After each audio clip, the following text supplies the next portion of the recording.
What's up gamers, DreamcastGuy here, reviewing today Omensight. I want to begin this video by talking for a short time about one of my favorite games ever, which is The Legend of Zelda Majora's Mask. In this, you're playing as a mysterious young child stuck in a time loop, continually trying to stop the end of the world by collecting items and figuring out the truth of the Skull Kid before the apocalypse takes place. In many ways, this game follows in those footsteps, but on a smaller scale. In Omensight, you're playing as a mythological being called the Harbinger. You are summoned automatically by the planet when the world is about to end, and here you have to figure out why. There's lots of different powerful characters all at play in this story, from a king who's trying to go mad with power to a resistance leader who's trying to unite her people in order to overthrow a kingdom that they think is completely corrupt. Each one of these people, though, only holds a small piece of the puzzle. Here's what we do know as soon as the game starts. At exactly midnight, the world is going to end. The devil manages to be unleashed from his prison and consume all of reality.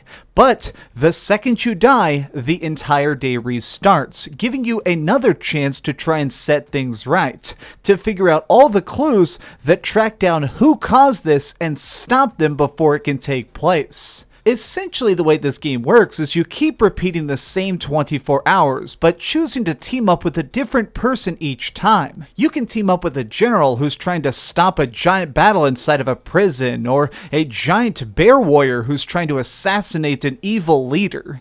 Each one of these people individually has their own idea of the best way to try and stop this eternal conflict, this war that's been going on for years and years and years. None of them seem to realize, though, that exactly midnight, they're all going to die. It's up to you as the Harbinger to follow each one of these people and learn a little bit more about what happened on this single day. Maybe you can figure out some tiny piece of evidence that can unlock the power that's needed to stop these terrible events. What's really cool about this, and makes it not feel stale as you repeat the same day over and over again, is that you can very much change the flow of everything taking place. You get an ability called the Omensight, which essentially lets you imbue memories, putting them into other people's heads. Whenever you see a massive new piece of the puzzle unfold, you can now implant that, so you can restart a day again, team up with somebody else, and go through that day, but now with them having the knowledge of, hey, we don't need to go down that path. Instead, let's try and break into this vault and steal an epic sword, or let's go over here and try and make friends with one of the bad guys, that way we can overthrow something else later on. It has a lot of twists and turns, and it leads to a style of gameplay that is extremely fresh. I read a book a couple years ago that was talking about chess games. Now, this is going to be a weird analogy, but stick with me for 1 second. It talked about that at every single chess tournament, somebody writes down every move people makes, cataloging where they moved each piece to create a record of every game ever played. And they said that after about 100 turns, you end up playing a game that's never taken place before. It is a completely unique game. This game, in such a bizarre way, manages to create that same curious hunger where you have no idea what can possibly happen next. In the chess game of this war, every single piece has its own little motivation, so even though you can try and get one person to attack another, you still don't know exactly how events are going to play out. Now, all of that sounds great, but what's really important here is, of course, the battles themselves. When you get into combat, if it's boring, who cares how good the writing is? Well, I'm happy to say, Omensight, since it's all about time travel, has a very timing-focused combat system. You are a master swordsman able to dish out some major damage lightning quick. However, you cannot block, and I love this about it. The only way to defend yourself is to constantly tap dodge, to perfectly get out of the way of a blade before it strikes your glowing flesh. Doing this at the precise right moment can slow down time, giving you a wider opening to try and counterattack your enemies. And since there's such a wide variety of foes, you really need to keep on your guard as to what's coming next. Now, something else about this that's cool is, as you progress through the story and level up, you get additional abilities like being able to throw objects, pick up stuff, or even shoot lasers if you build up a high enough combo. I love all this stuff because it makes it where you're truly rewarded for figuring out the best way through each fight. It very much reminds me in a way of the old Arkham combat system, of how you needed to perfectly flow through every single environment. Just because you're completely surrounded doesn't mean you're necessarily screwed. It just means that you need to think a little more cleverly as to how you're going to flip over one target, dash into another, and do a big combo super move to try and take out all the rest. When it comes to just these tinier fights like this, you can try and make a few mistakes. While getting hit hurts extremely bad, as soon as you die, they do just put you back a couple feet. The checkpoints themselves are very generous.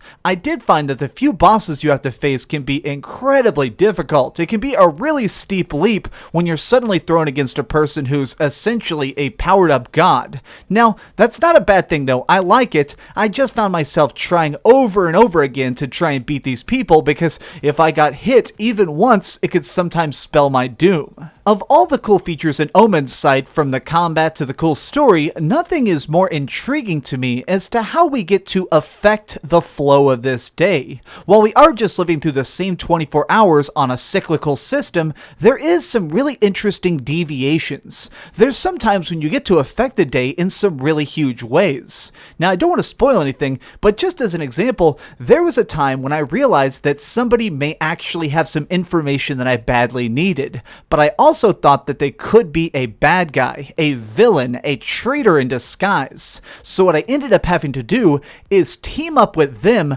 to kill one of the good characters. We ambushed them and slaughtered them, but since they thought I was on their side, when this person died, they revealed all their secrets, giving me the next big clue I vitally needed in order to solve the puzzle of this world. So therefore, I could rewind back to Dawn and now use this new evidence to progress my investigation.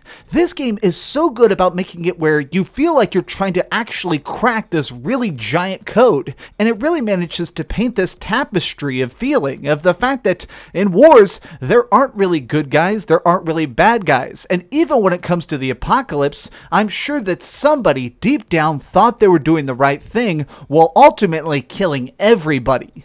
The only really big flaws I have with this game is, number one, the camera can at times be really annoying. It's pretty rare, but occasionally you'll get stuck in fights where you cannot move the camera at all. It just gets stuck over your shoulder. Now, from that far out angle, you can see everything that's close to you, but if you're in one of these longer hallways, there will be people who are way off the screen and you just can't see them at all. And it can be a little bit aggravating, especially when you're fighting some of the bosses and they keep just going off the screen and you can't tilt the camera to try and look at them. Thankfully, this doesn't come up too much, but I can honestly say that it caused a few deaths when somebody was shooting laser beams at me from off screen and I couldn't do anything about it. I also died a few times because of the camera when it came to the platforming sections. Normally it places itself at a good position where you can see every single thing you need to be hopping on, and yet every once in a while it'll put itself in just the weirdest spot and end up causing me to fall to my death over and over again.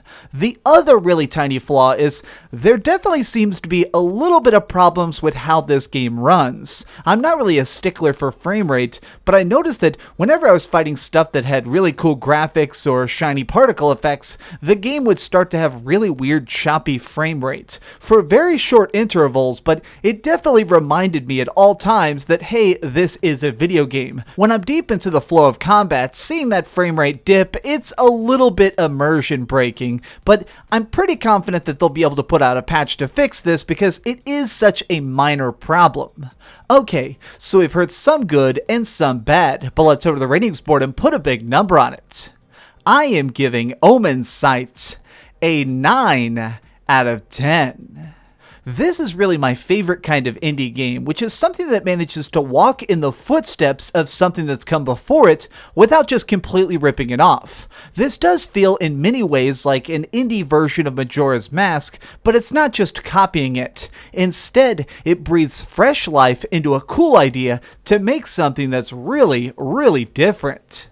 Thanks so much for watching, gamers. This has been DreamcastGuy with another review. If you enjoyed this video, please give it a like, share with your friends, and subscribe if you haven't already. But do me the biggest favor of all and keep dreaming.